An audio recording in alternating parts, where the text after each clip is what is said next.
Distribution of temperature is essentially one of the primary factors which determines the distribution of pressure.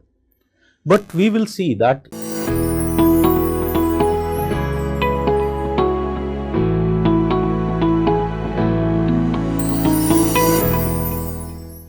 now the question arises, what factors which are controlling atmospheric pressure?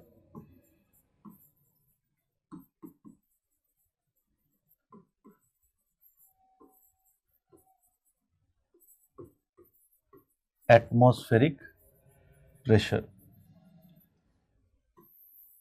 So we will see that essentially there are two type of factors which control atmospheric pressure. And which are these two type of factors? First, if you talk about first very important factor, no doubt you can understand, is the distribution of temperature.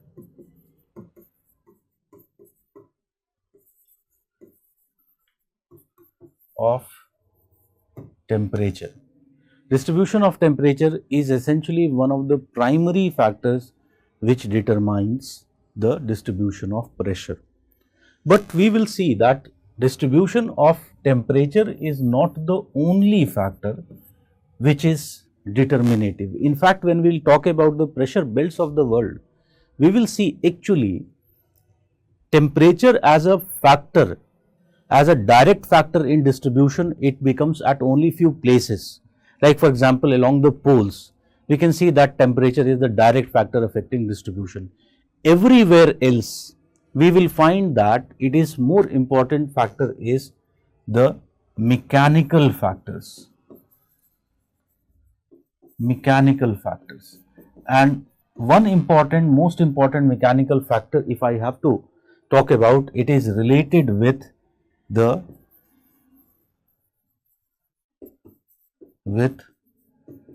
rotation of the earth.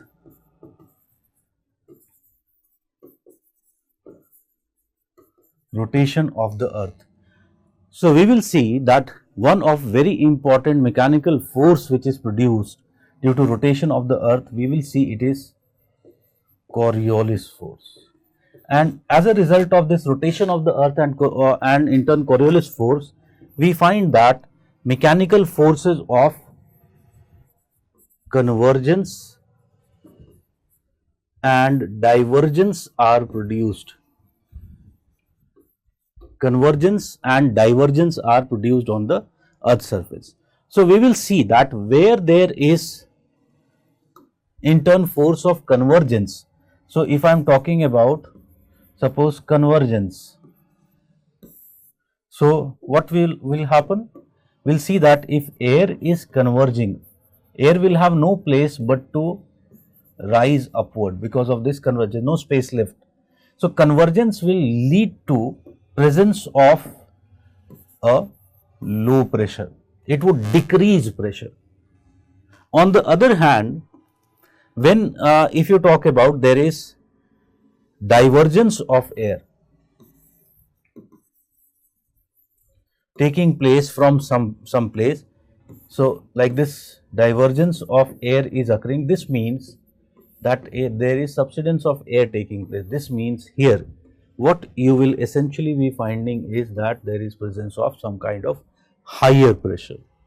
So we will see that wherever convergence occurs, there will be pressure will be reduced. Wherever divergence is present, it essentially means that pressure is high. So we will talk about these systems, but first let us also look into, we are saying that temperature is one of the key factors which determines the pressure on the earth's surface. So if we talk about the role of temperature, those of you who have been from science background, you might be aware that you must have heard or read about gas law in physics and chemistry, and you must be aware that ultimately in physics what we study, that there is direct relationship between temperature and pressure. Okay, there is direct relationship between temperature and pressure. But remember that in that case, when we are talking about one factor which is there, which is constant, is the volume.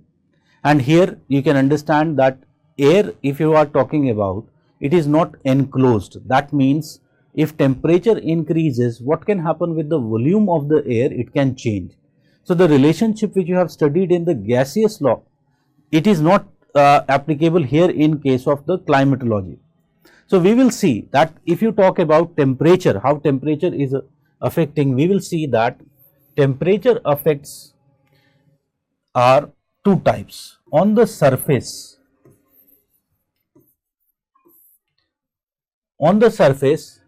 temperature is indirectly related to pressure. And when we are saying indirectly related to pressure, you can understand that suppose an air parcel is made to get heated up, what will happen? Can you understand that it will expand? As it expands, its volume will increase, its density would decline, it would become buoyant and it would begin to rise. So if it is rising, what will happen at the place where this heating was taking place? Can you understand that that area will experience low pressure? Okay, so heating will directly lead to what? Heating will directly lead to convection of air, rise of air, and this in turn would reduce the atmospheric pressure at the surface where heating was taking place. So on the surface, we will see there is more indirect relationship between temperature and pressure. High temperature would essentially mean low pressure. Okay, so that is the case of relationship on the surface. However, we will see that in the upper atmosphere, or better word is the troposphere. In the upper troposphere, we will see there exists a more direct relationship.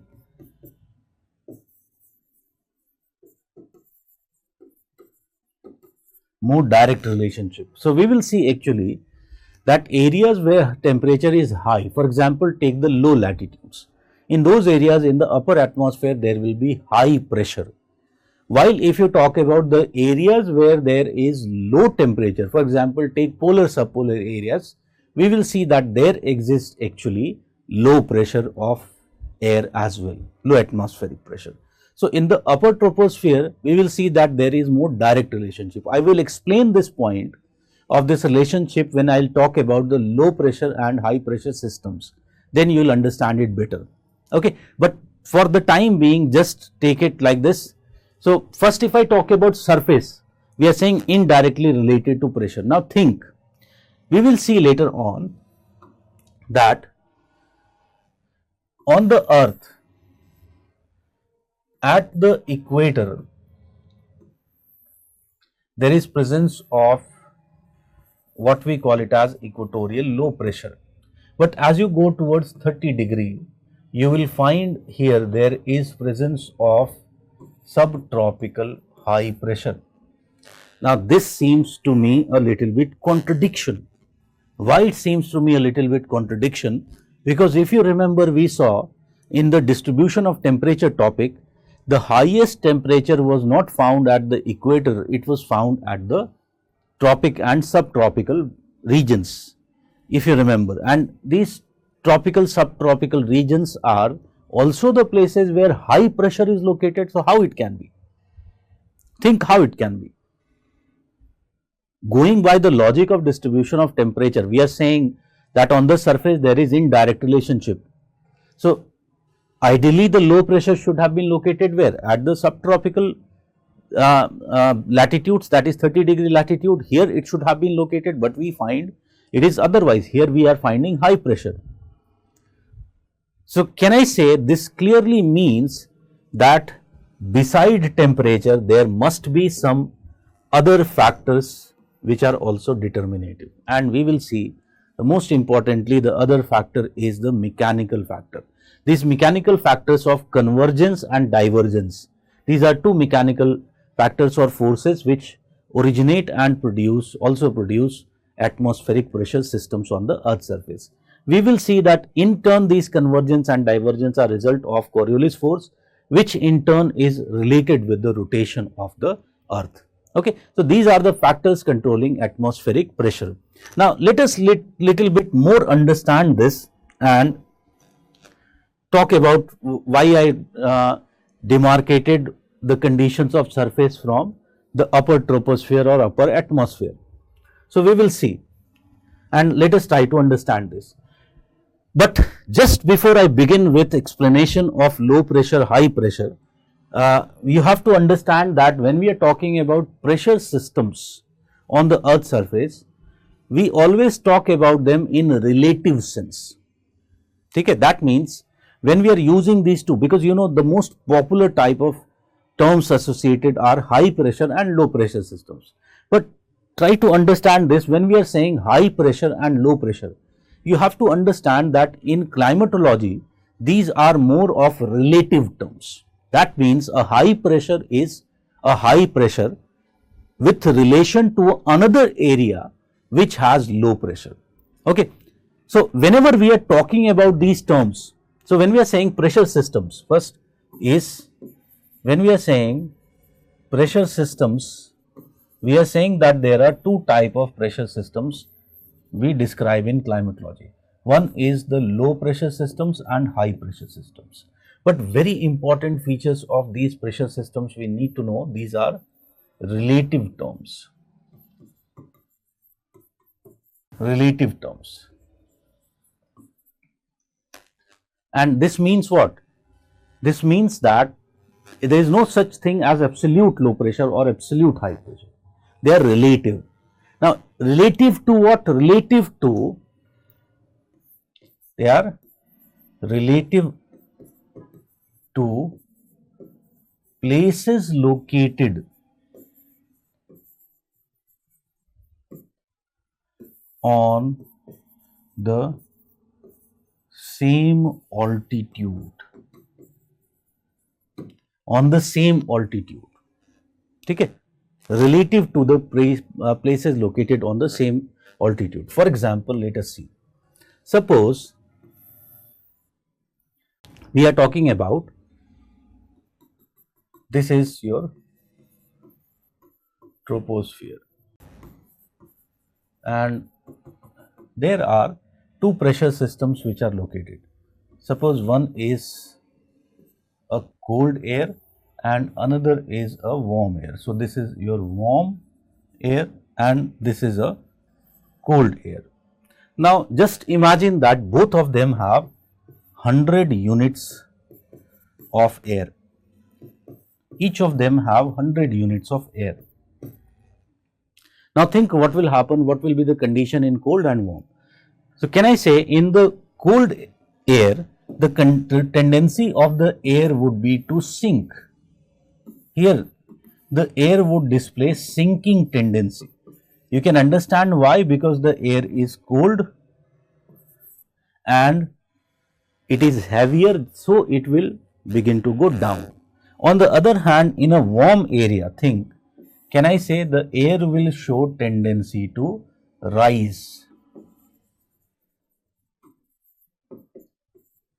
Air will always have tendency to rise. So, think about these 100 units and what will be the distribution of these 100 units within these air columns.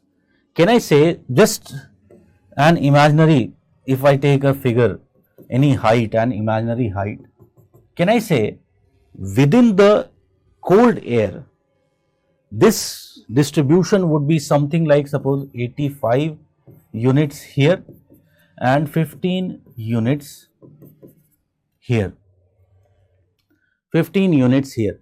While if you talk about a warm air, there will be a more of a kind of, suppose 65 units here and 35 units in the upper troposphere or upper atmosphere.